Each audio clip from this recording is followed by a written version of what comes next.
Nous voici à l'espace culturel de l'Agor, car aujourd'hui et demain, pour cette 9e édition, il se passe plein de choses à La Rochelle, mais surtout aujourd'hui à l'espace de l'Agor, c'est les nuits de la lecture. Aujourd'hui, c'est organisé par les éditions Lettres à part, créées par toi, Laura Heller. Oui. Bonjour. Bonjour. Alors, quelle est la thématique cette année? Je sais quand on est autour de l'auteur, aujourd'hui, en tout cas, comment écrire un livre, les parutions et tout ça.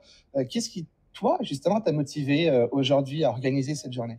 Alors moi, ce qui m'a motivée, c'était vraiment le fait de pouvoir partager un peu mes connaissances en tant qu'éditrice, de pouvoir partager les connaissances de mes auteurs en tant qu'auteur aussi, et de pouvoir échanger sur les thématiques de l'édition, des livres. Et demain, on est un peu plus spécifique sur les thématiques de nos livres, du coup, et de pouvoir faire des échanges. J'ai eu la chance d'avoir 4 auteurs qui ont répondu présent, donc on est à 5, donc c'est vraiment super pour pouvoir échanger tous ensemble. Ouais, dans ces auteurs, on va les citer. Il y a Laura Heller, donc toi, Marion DLV, Rose Chauvier, Kyle Arkham et Olivia Lopez, des gens que tu connais qui sont sous ton édition. Oui, c'est ça, c'est tous mes auteurs que j'ai édités, oui. Demain, on change de sujet, on va parler d'endométriose et de sujets divers. En tout cas, c'est celui que moi j'ai retenu. C'est un sujet important et facile qu'on peut parler par la lecture. Alors facile, je dirais pas ça. Disons qu'en fait aujourd'hui, il y a encore très peu de romans qui parlent d'endométriose.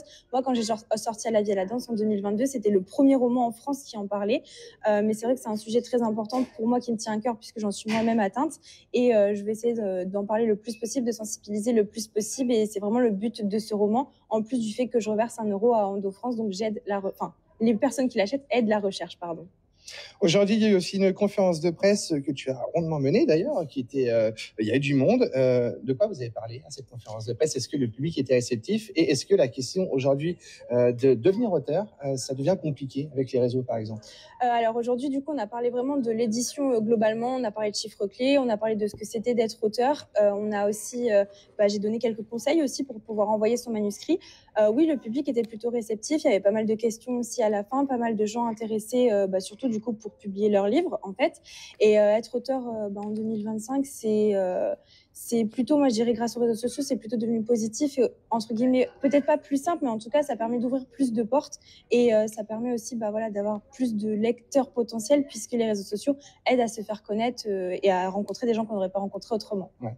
Je le rappelle, les Nuits de la lecture, c'est la 9e édition, c'est organisé par le Centre national du livre. Ici à l'Agor, c'est les éditions Lettres à part, dirigées par Laura Heller qui s'occupe de ça. Demain, on te retrouve à la salle Amos Barbeau de 15h30 à 19h. Demain, on va changer de sujet, on l'a dit à l'instant. Demain, est-ce que tu es prête à recevoir beaucoup de monde? Oui, normalement, demain, il y aura beaucoup plus de monde encore qu'aujourd'hui. C'est vrai que tous les gens qui travaillaient aujourd'hui ne pouvaient pas venir, mais oui, j'ai eu beaucoup plus de participants, en tout cas sur les événements sur les réseaux sociaux. Et demain, oui, en effet, on va parler de plusieurs sujets, de l'endométriose, mais aussi du coup du handicap, du deuil, de la science-fiction et de l'illustration dans les livres. Donc, ça va être assez varié. Et on termine par un petit cocktail, donc c'est plutôt sympa. Ça, c'est intéressant. On s'était déjà vu pour ta dernière apparition qui était à 2 portes de chez toi, voilà. Est-ce que tu as de l'actu? Est-ce que tu es sur un autre projet d'écriture? Eh ben en fait, oui, je viens tout juste de commencer mon 4e roman. J'ai écrit le premier chapitre il y a 2 jours, donc c'est vraiment tout récent. Et là, on va complètement changer de genre puisque je pars sur un thriller. D'accord. Donc voilà. Exercice dont tu as pas spécialement l'habitude? Non, pas du tout, puisque là, mes romans, c'était soit des romans un peu psychologiques, soit des romances, ou new romances pour le coup.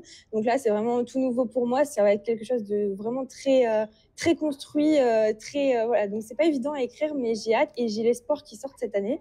Mais il va falloir que je carbure un petit peu. Et on sera là en tout cas pour la sortie de ce prochain roman. En attendant, aujourd'hui, c'est jusqu'à 18h30 à l'espace culturel de l'Agor. Aussi, demain, c'est à la salle Amos Barbeau de 15h30 à 19h. Et enfin, pour finir, tu le sais, Laura, pourquoi c'est important de lire? C'est important de lire pour pouvoir s'évader, pour pouvoir vivre plusieurs vies en une et pour aussi tout simplement être plus intelligent. Voilà. Merci beaucoup, Laura. Les Nuits de la lecture, c'est un peu partout à La Rochelle. Aujourd'hui, c'est à l'espace Lagor. Demain, c'est à la salle Amos Barbeau. Il y a aussi le Muséum d'histoire naturelle qui propose des lectures pour cette 9e édition des Nuits de la lecture.